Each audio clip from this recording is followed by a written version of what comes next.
If you want to join in, 020 38 29 1234. Well, another summer and another migrant crisis is hitting mainland Europe. Over the past week alone, there's been two major incidents on the Spanish border. One where 1,000 armed migrants tried to storm and storm a port, and another when a migrant boat landed on a tourist beach near Gibraltar in broad daylight. We've probably all laughed at this. We've seen it on YouTube and on Facebook and on Twitter, but it's really serious as these guys jumped off the boat and hot-footed it, literally and metaphorically, up the beach. Are these all unrelated, or is it part of something bigger? Well, stupid question. And can this tell us also anything about the Muslim rape gang revelations in Newcastle this week? Well, Associate Director of the Henry Jackson Society and author of the brilliant book, The Strange Death of Europe, Douglas Murray, has written a tremendous piece in The Spectator on all of this, putting the two things together. And I'm delighted to say Douglas joins us now. Hi, Douglas. Hello, very good to be with you, John. Very good to be with you. So now it looks as if mainland Spain might be the major port of entry for these illegals after they've already swamped Italy. What on earth is going on? Well, it's a very good question, because in the last few years, Spain has actually avoided the worst of the migrant crisis. Most of the people who've been coming in illegally into Europe have been coming in through the Italian ports of entry and the Greek ports of entry. The interesting thing is, of course, that since the EU did this massive bribe to the Turkish Sultan Erdogan last year, there has actually been a drying up of the movement into Greece from Turkey. Yeah. So most of the concentration this summer so far has been on Italy, where about 100,000 people have illegally entered the country this year. And Spain has been quite a long way behind, with only under a tenth of that movement. But perhaps this is going to change now. This has been the tendency that as exits and entry points are addressed, the flow moves elsewhere, and that looks like that's happening with Spain. And who are these people who jumped out of the boat, and where have they come from? We don't know, and the authorities in Spain don't know. There's been a claim that about 10 of the 30 to 40 people have been found by the authorities. All of them will stay in Spain, all of them will stay in Europe. Going back to the 90s, when there was a flow into Spain from Africa, everyone stayed, and everyone will stay now. There's no chance that anyone's going to be repatriated. Once you're in Europe, you get to stay. And most of them, from what I can see, they're all young men from sub-Saharan Africa. Yeah. That's the normal route. That's the normal flow. It's the same in the Italian islands, by the way. Everyone talks about Syrian refugees. There's almost no Syrian refugees coming in now. These are almost all to the Italian islands this year as well, young men from sub-Saharan Africa. And so they're all economic migrants. None of them are refugees. Well, some of them will have claims of asylum. In fact, all of them will claim asylum. Some of them may even have some legitimate claims. But the point is that almost the vast majority are going to be economic migrants. They're undoubtedly fleeing horrible economic situations.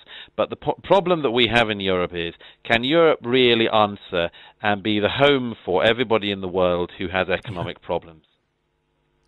Also, interestingly, in your article today, you talk about potential or definite collusion between the smugglers' networks and some of the NGOs operating in the Mediterranean. Can you expand on that for us? You actually think these charities are aiding and abetting, do you?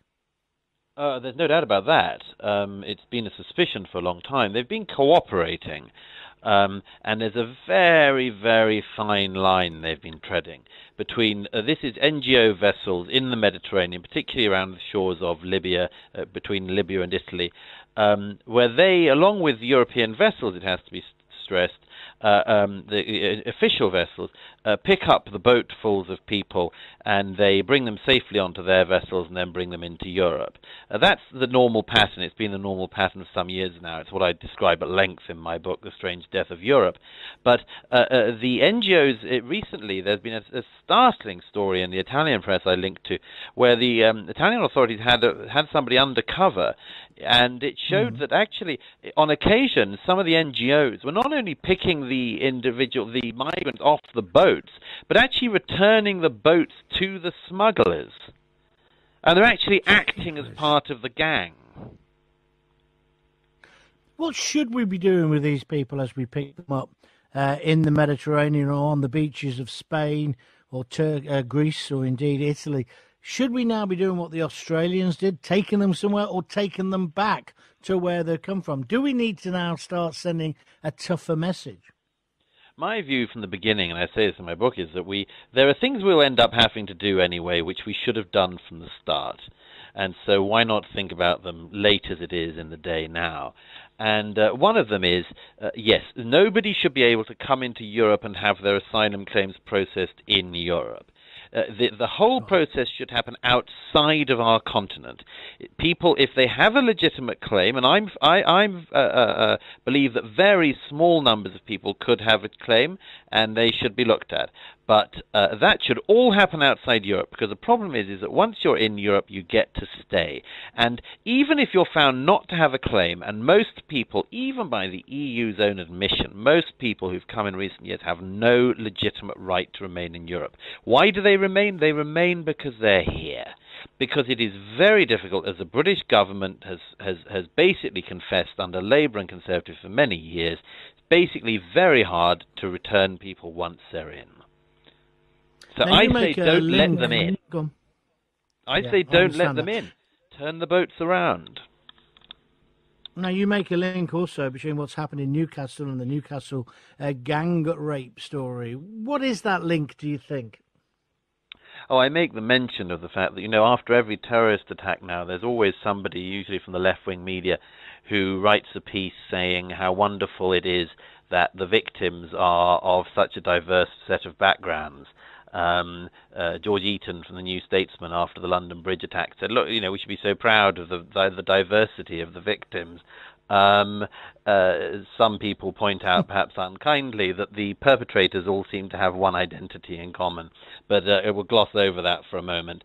In fact, by the way, Cressida Dick from the Metropolitan Police made the same comment after the latest terrorist attack in London, that we should be proud of this diversity. And I mentioned rather, tongue-in-cheek, I suppose, that if you look at the identities of the men involved in the latest rape gang, they're actually from a very diverse range of backgrounds. They're not, as normally is the case, mainly only from Pakistan and Bangladesh, but also from Iraq, from India, from Turkey, and this is a great demonstration of integration and indeed multiculturalism at work.